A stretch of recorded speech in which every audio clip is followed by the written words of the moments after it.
Stop us, they're going to ask me for a driving licence and I haven't got, so don't roar the Guardian. Don't even have a television licence. Come to think about it, I don't even have a telly. Right, we all ready to go? Just a few safety rules before we go, folks. Make sure you keep your arms and heads inside the bus at all times, that's very important. If you put your arms and heads outside, you're going to lose them. If you lose your arms and heads. You can't drink anymore. You can't what? You can't drink. You can't drink. There is no drinking allowed on this bus. No, I mean without arms. Oh yes, with no arms you could not drink. There's a lot of things you could not do with arms. And especially there's a lot you couldn't do if you hadn't got a head either. There's no smoking on board. This is classed as an indoor working environment. And there's no farting allowed either. Do you know why we don't allow any farting? The air conditioning is broken. That's why. Right, let's get this shown to us. As we take off here now. Just the second last house over there on your right hand side. Have to give these guys a little bit of a plug. It's the little museum of Dublin. See it over there? Discover the story of Dublin in 29 minutes. It's all about Dublin in the 20th century. It's a good old tour to do. If you're ever in the area and you want to go in and do it, just tell them that Jerry from Viking Splash Tour sent you and they give you a discount. It's where my girlfriend works. I'd like her to be my girlfriend. She's playing hard to get at the moment. Yes, I'd like it. The only reason I mentioned the little museum is they let me use the toilets. That's the only reason I mentioned that place. But it is a good old tour to do so this. Now.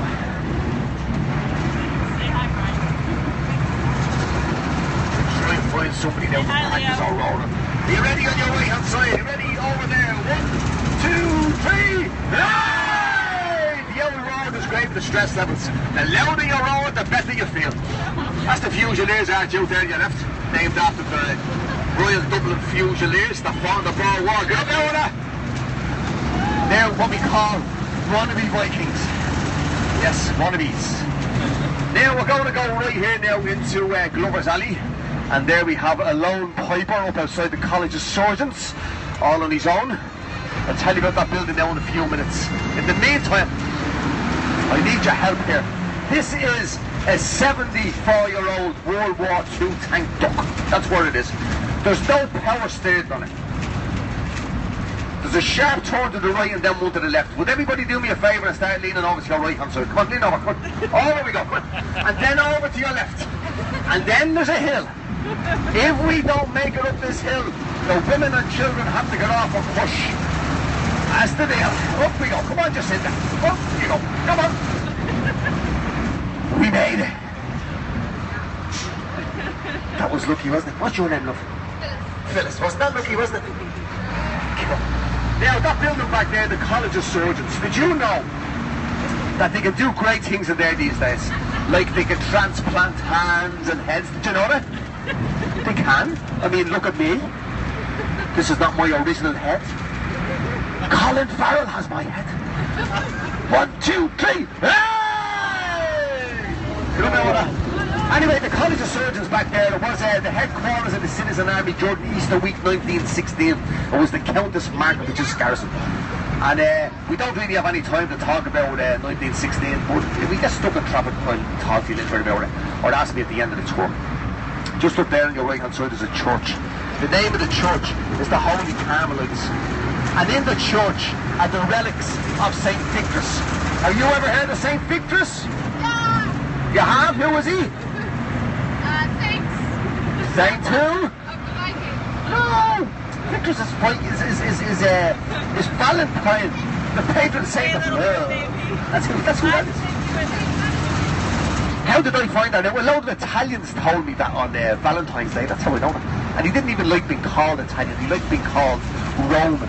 That's what he liked being called. But he was the patron saint of love. Yes.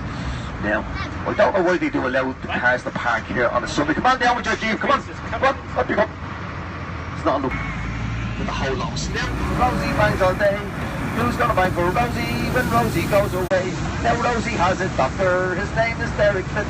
And every time she visits him, he tries to touch her. Bang, bang, Rosie. Rosie bangs all day. Not singing any more of that. No. I get into trouble, I will. He went through a red light, look, with a learner sign and all, look. Who's teaching you? Now, this street we're on here now at the moment, this is called the Lear Street. It's named after a guy by the name of Jeremiah O'Delear. Did you ever hear him? This is what you get. No.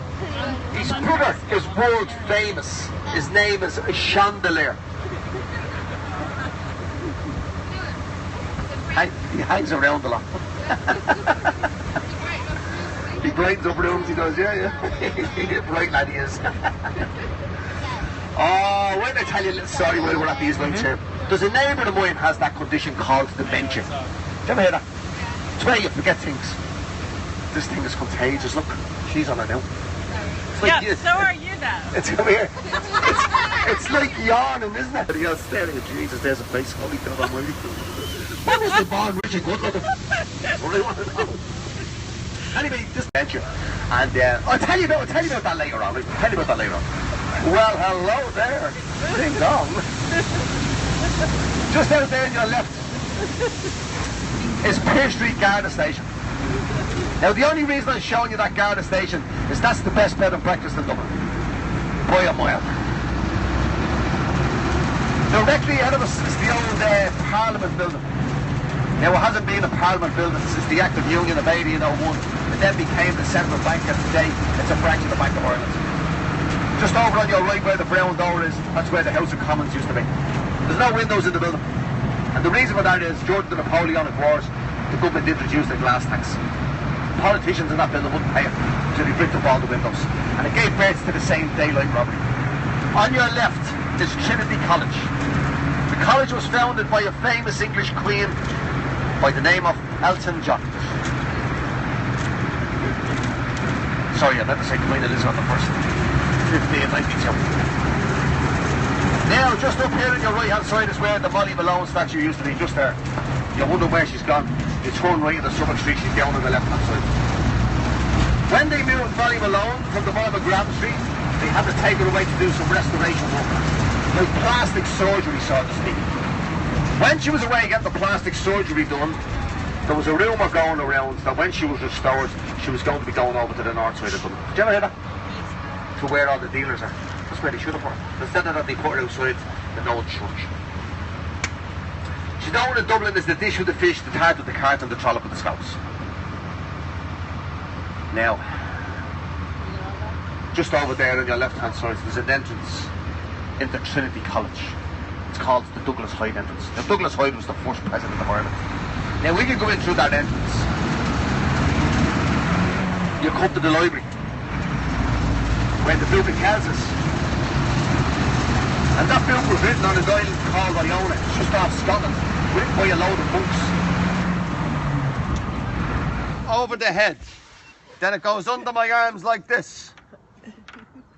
Back around to the front. I don't want my mother to do it because she might break a nail. Then we buckle up like so, and we pull on the loose end till it's nice and secure. Ladies and gentlemen, pay attention. Your emergency exits are arms out straight. Ready? Remember what they done on the plane coming over?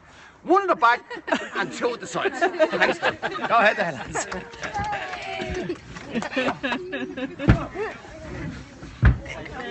Thank you.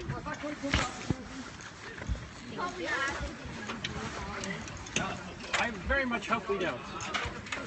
But we do have to put them on. All right. Actually, I think we'll come back.